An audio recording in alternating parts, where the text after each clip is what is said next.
for war between the navy of Rhodes and the navy of Macedon in 201 BC. See Battle of Lade. The Battle of Lade was a naval battle which occurred during the Ionian Revolt, in 494 BC. It was fought between an alliance of the Ionian cities and the Persian Empire of Darius the Great, and resulted in a decisive victory for the Persians, which all but ended the revolt. The Ionian Revolt was triggered by the dissatisfaction of the Greek cities of Asia Minor with the tyrants appointed by Persia to rule them. In 499 BC, the then tyrant of Miletus, Aristagoras, launched a joint expedition with the Persian satrap Artaphernes to conquer Naxos, in an attempt to bolster his position in Miletus. The mission was a debacle, and sensing his imminent removal as tyrant, Aristagoras chose to incite the whole of Ionia into rebellion against the Persian king Darius the Great. Initially, in 498 BC, the Ionians went on the offensive, supported by troops from Athens and Eretria, capturing Sardis,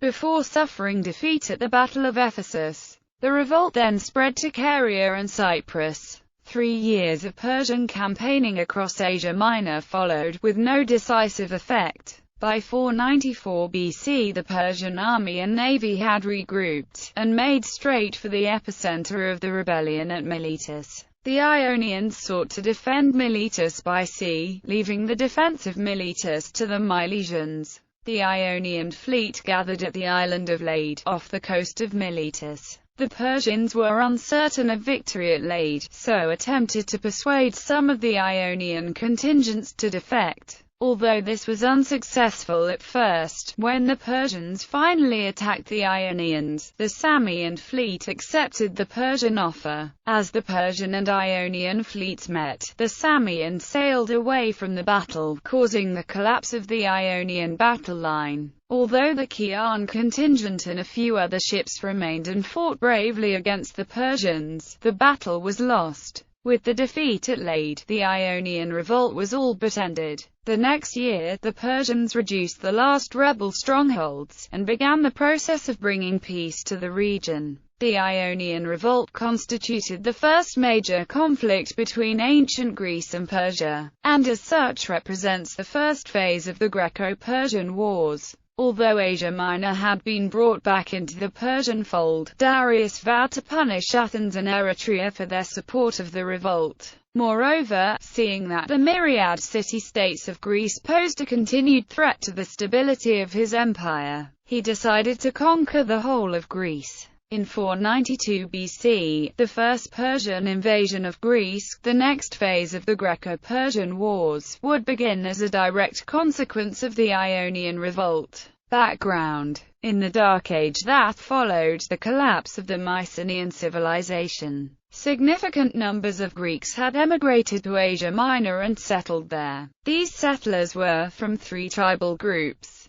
the Aeolians, Dorians and Ionians. The Ionians had settled about the coasts of Lydia and Caria, founding the 12 cities which made up Ionia. These cities were Miletus, Myus and Priene in Caria, Ephesus, Colophon, Lepidos, Teos, Clazomenare, Phasia and Erythrae in Lydia, and the islands of Samos and Chios. The cities of Ionia had remained independent until they were conquered by the famous Lydian king Croesus, in around 560 BC. The Ionian cities then remained under Lydian rule until Lydia was in turn conquered by the nascent Achaemenid Empire of Cyrus the Great. The Persians found the Ionians difficult to rule. Elsewhere in the empire, Cyrus was able to identify elite native groups to help him rule his new subjects, such as the priesthood of Judea. No such group existed in Greek cities at this time. While there was usually an aristocracy, this was inevitably divided into feuding factions. The Persians thus settled for the sponsoring a tyrant in each Ionian city, even though this drew them into the Ionians' internal conflicts. Furthermore, a tyrant might develop an independent streak, and have to be replaced. The tyrants themselves faced a difficult task: they had to deflect the worst of their fellow citizens' hatred, while staying in the favor of the Persians. About 40 years after the Persian conquest of Ionia, and in the reign of the fourth Persian king, Darius the Great, the stand-in Milesian tyrant Aristagoras found himself in this familiar predicament. In 500 BC, Aristagoras was approached by some exiles from Naxos, who asked him to take control of the island. Seeing an opportunity to strengthen his position in Miletus by conquering Naxos, Aristagoras approached the satrap of Lydia, Artaphernes, proposing a joint attack on Naxos, to which Artaphernes assented. The expedition sailed in the spring of 499 BC but quickly descended into a debacle. The force laid siege to the Naxians for 4 months, but eventually the Persians and Aristagoras both ran out of money. The force therefore sailed despondently back to the mainland. Aristagoras found himself in dire straits and fully expected to be stripped of his position by Artaphernes. In a desperate attempt to save himself, Aristagoras chose to incite his own subjects, the Milesians, to revolt against their Persian masters, thereby beginning the Ionian Revolt. Although Herodotus presents the revolt as a consequence of Aristagoras's personal motives, it is clear that Ionia must have been ripe for rebellion anyway, the primary grievance being the tyrants installed by the Persians. Aristagoras's actions have thus been likened to tossing a flame into a kindling box. They incited rebellion across Ionia, and tyrannies were everywhere abolished, and democracies established in their place. Aristagoras had brought all of Hellenic Asia Minor into revolt, but evidently realized that the Greeks would need other allies in order to fight the Persians. In the winter of 499 BC, he sailed to mainland Greece to try to recruit allies. He failed to persuade the Spartans, but the cities of Athens and Eretria agreed to support the rebellion. In the spring of 498 BC, an Athenian force of 20 triremes, accompanied by 5 from Eretria, for a total of 25 triremes, set sail for Ionia. They joined up with the main Ionian force near Ephesus. This force was then guided by the Ephesians through mountains to Sardis, Artaphernes' satrapal capital. The Greeks caught the Persians unawares, and were able to capture the lower city. However, the lower city then caught fire, and the Greeks, demoralized, then retreated from the city, and began to make their way back to Ephesus. The Persians' troops in Asia Minor followed the Greek force, catching them outside Ephesus. It is clear that the demoralized and tired Greeks were no match for the Persians, and were completely routed in the ensuing battle at Ephesus. The Ionians who escaped the battle made for their own cities, while the remaining Athenians and Eretrians managed to return to their ships, and sailed back to Greece. Despite these setbacks, the revolt spread further. The Ionians sent men to the Hellespont and Propontis, and captured Byzantium and the other nearby cities. They also persuaded the Carians to join the rebellion. Furthermore, seeing the spread of the rebellion, the kingdoms of Cyprus also revolted against Persian rule without any outside persuasion. For the next 3 years, the Persian army and navy were fully occupied with fighting the rebellions in Caria and Cyprus, and Ionia seems to have had an uneasy peace during these years. At the height of the Persian counter-offensive, Aristagoras, sensing the untenability of his position, decided to abandon his position as leader of Miletus, and of the revolt, and he left Miletus. Herodotus, who evidently has a rather negative view of him, suggests that Aristagoras simply lost his nerve and fled. By the 6th year of the revolt, the Persian forces had regrouped. The available land forces were gathered into one army, and were accompanied by a fleet supplied by the resubjugated Cypriots, and the Egyptians, Cilicians and Phoenicians. The Persians headed directly to Miletus, paying little attention to other strongholds, presumably intending to tackle the revolt at its epicenter. The Median general Datis, an expert on Greek affairs, was certainly dispatched to Ionia by Darius at this time. It is therefore possible that he was in overall command of this Persian offensive. Hearing of the approach of this force, the Ionians met at the Panionium, and decided not to attempt to fight on land, leaving the Milesians to defend their walls.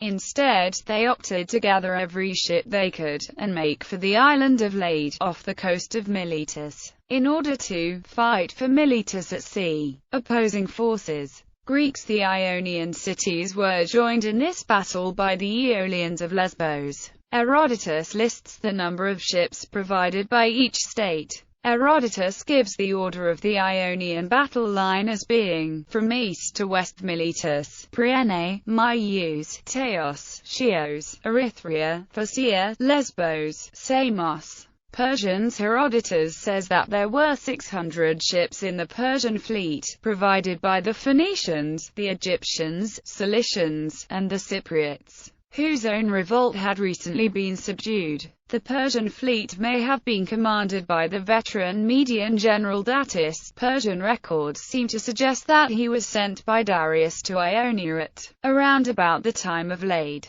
However, Herodotus does not name any Persian commanders in this campaign. Prelude. When the Persians arrived off the coast of Lade and learned the number of Ionian ships, they began to worry that they would not be able to defeat the Greeks, and feared Darius's wrath should they fail. The Ionian tyrants who had been expelled at the beginning of the revolt were present, and according to Herodotus, they were now given instructions by the Persians. Men of Ionia, let each one of you now show that he has done good service to the king's house. Let each one of you try to separate your own countrymen from the rest of the allied power. Set this promise before them: they will suffer no harm for their rebellion, neither their temples nor their houses will be burnt, nor will they in any way be treated more violently than before. But if they will not do so and are set on fighting, then utter a threat that will restrain him. If they are defeated in battle, they will be enslaved. We will make eunuchs of their boys, and carry their maidens captive to Bactra, and hand over their land to others. The tyrants thus sent messages to their own kinsmen, but the Ionians refused the offers.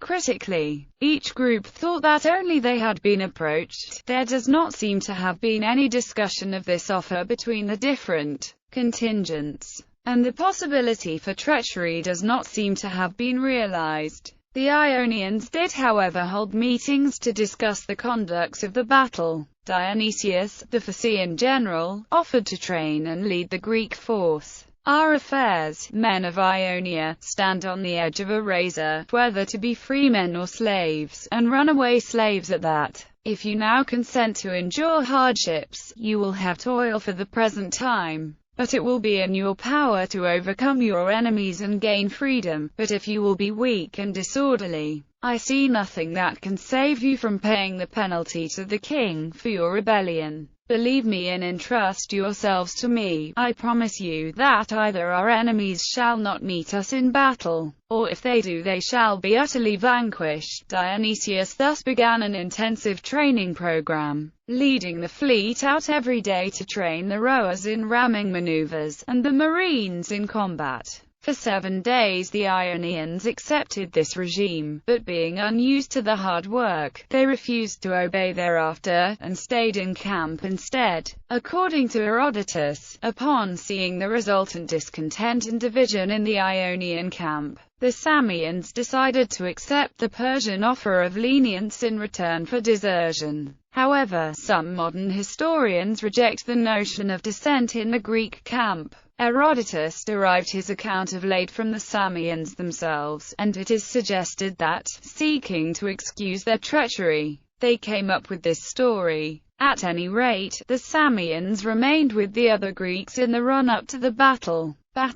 Soon after the rebellion against Dionysius, the Persian fleet moved to attack the Ionians, who sailed out to meet them. The ensuing battle was evidently confused. since Herodotus admits that, which of the Ionians were brave men or cowards then in that sea fight I cannot exactly say, for they all blame each other. It is nevertheless clear that very early on in the battle, the Samian contingent hoisted their sails, as had been agreed, and fled the battlefield. However, 11 Samian ships refused to desert the other Ionians, and remained at the battle. At some later date, the Samians erected a pillar in their marketplace commemorating the bravery and sacrifice of these crews. Seeing the Samians leave, their neighbors on the western wing, the Lesbians, also fled. The whole west wing of the Ionian battle line thus very quickly collapsed. Other Ionian contingents also fled as the situation became more desperate. Only the large Chian navy seems to have stood their ground, perhaps accompanied by a few other ships.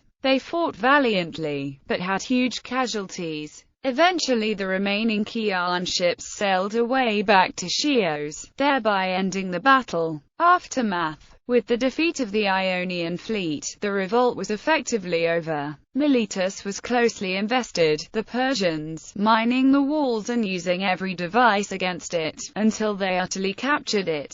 According to Herodotus, most of the men were killed, and the women and children were enslaved. Archaeological evidence partially substantiates this, showing widespread signs of destruction and abandonment of much of the city in the aftermath of Lade. However, some Milesians did remain in Miletus, though the city would never recapture its former greatness. Miletus was thus notionally left empty of Milesians. The Persians took the city and coastal land for themselves, and gave the rest of the Milesian territory to Carians from Pedasus. The captive Milesians were brought before Darius in Susa, who settled them on the coast of the Persian Gulf, near the mouth of the Tigris. They accepted an invitation from the people of Zankal to settle on the coast of Sicily, and took with them such Milesians as had escaped from the Persians. Samos itself was spared from destruction by the Persians because of the Samian defection at Lade.